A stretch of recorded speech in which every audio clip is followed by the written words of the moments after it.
Hey guys, it's Vanessa. So I took off the two pieces of paper that were on this wall that are my Modern Mrs. Darcy 2017 reading challenge. I mentioned this challenge I think in my mid-year checkup about how I was doing this and that I hoped to make a video about it soon. It is now halfway through September and it's time for me to be checking up on how I'm doing on this challenge and to see what books I should be reading for the challenges that I'm not anywhere near close to accomplishing. Last year I ended up doing Book Riot's reading challenge, and this year I kind of wanted to do something different, so that's why I decided to do Modern Mrs. Darcy's.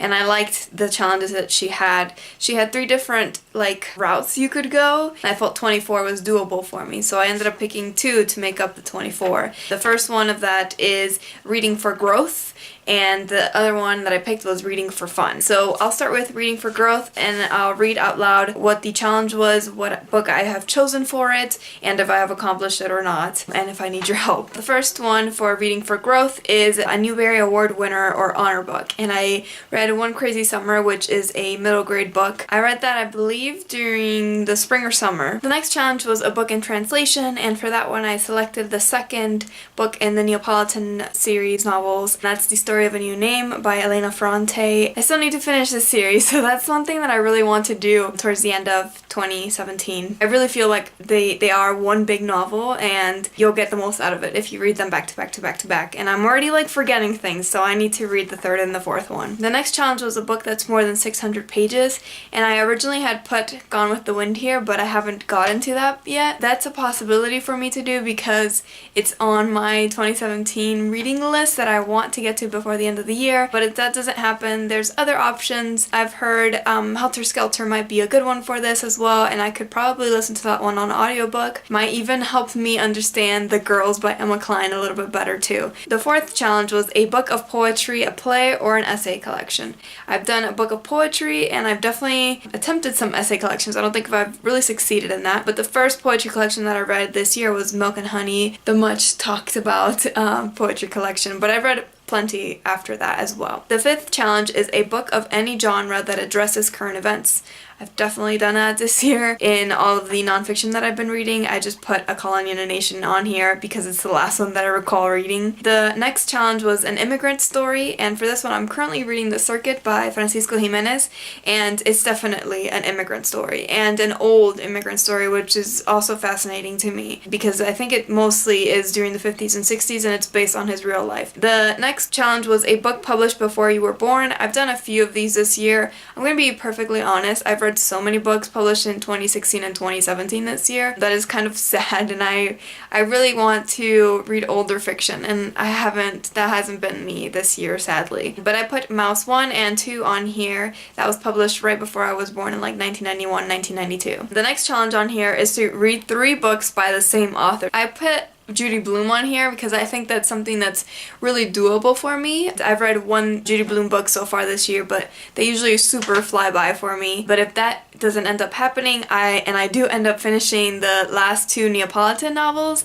then that would be me reading 3 Elena Ferrantes this year, and that would be great as well. So I have 2 options there. The next challenge is a book by an own voices or diverse books author, and I've read plenty this year, which I'm happy to say. I've read The Hate You Give by Angie Thomas. I've read Gabby a Girl in Pieces. I've read Homegoing. And these are just some of the ones that I saw as I was going through my Goodreads. The next challenge is a book with an unreliable narrator or ambiguous ending, and I haven't done this one yet. I think I have really not read as much mystery and thrillers this year as I have read in years prior. Not for any particular reason, because I really do enjoy mysteries and I love suspense and thriller books, but I just haven't read that many this year. I just put here as possibilities. Ruth Ware has lots of unreliable narrators in her books, but I don't know which one might be best for me. I feel like her books have a lukewarm reception and people either really like it or don't, because this challenge is either an unreliable narrator or an ambiguous ending. I went on Goodreads to find books with ambiguous endings, and apparently The Handmaid's Tale has an ambiguous ending.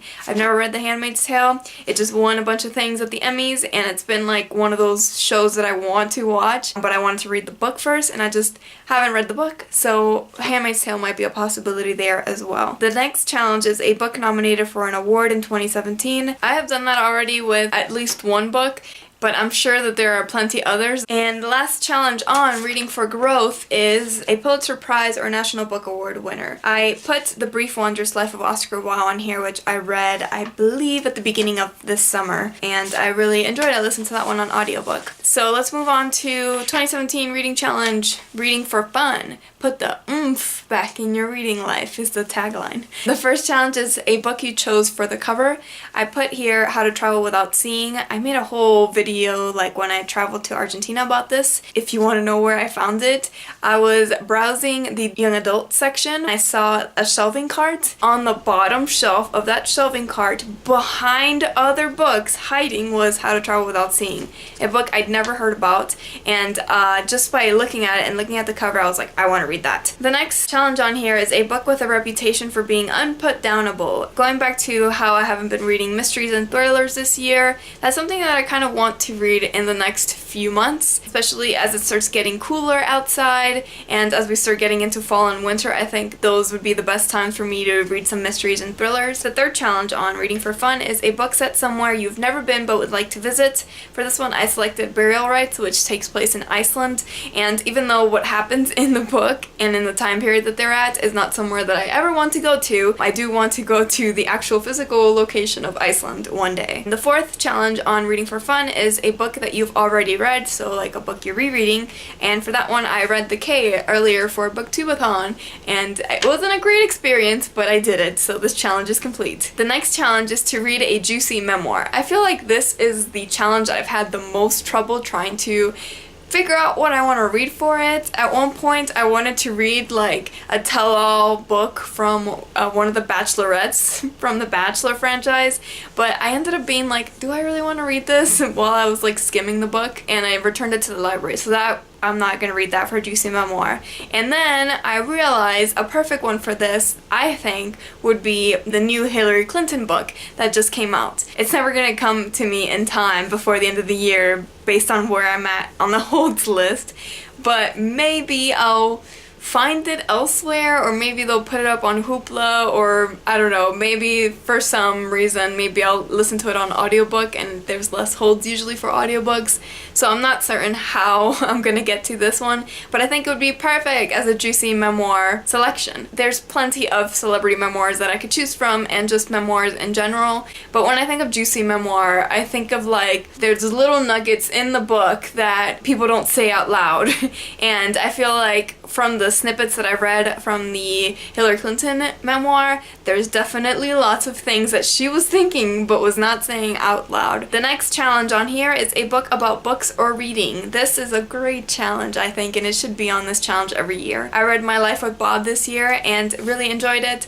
There's plenty of other books about books that I have on my list, but that is one that I read recently. The next challenge is a book in a genre that you usually avoid. This year I feel like that has been poetry for me. I think the poetry that has spoke to me the best and that has left me with like the most fuzzy feelings was What the Heart Knows, which I reviewed recently, and I think that one has hit me the hardest, even though it was like for kids, but it works so much better than a lot of the modern poetry that I've been reading, so I need to keep working on that. The next challenge, honestly, I do not know what to select for it, and it's a book you don't want to admit you're dying to read, because in my opinion, I don't think there's anything that I wouldn't admit wanting to read. I feel like this challenge would be just fine by it being a book you're dying to read. So I don't know what to select for this. If you have a different interpretation of this challenge, let me know. The next challenge on here is a book in the backlist of a new favorite author. I had no idea what to select for this, and then it totally hit me. It's Human Acts by Hong Kong. I read The Vegetarian this year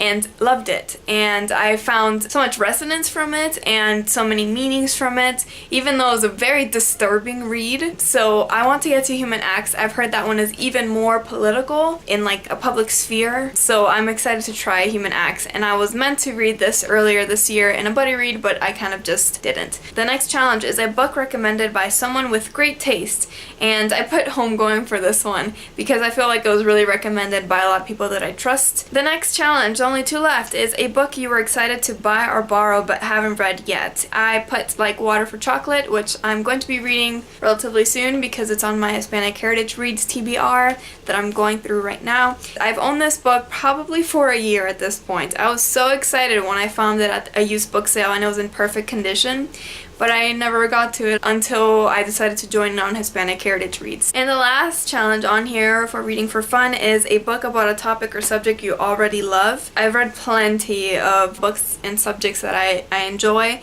I put Give Us the Ballot here because I want to go back to it. I've read like 25% of it and then I stopped. But I want to go back to it before the end of the year, also because it's on my 2017 reading list that I want to get to by the end of the year. So this will give me a little bit more motivation to get back on it. Those are my lists. Tell me in the comments if you're participating in any kind of reading challenge like this. I think 24 is like a doable number for me, so I'll always be attracted to ones with less challenges. I think they're fun towards the end of the year. I did a really fun video last year talking about the books that I read for the Book Riot Read Harder Challenge, and I did like a whole PowerPoint of it. I really enjoyed doing that last year, so I'm thinking of doing it this year as well. So I have like 2.5 months to go. Time to go get to work. Thanks so much for watching my video. I'll see you in my next one. Bye bye.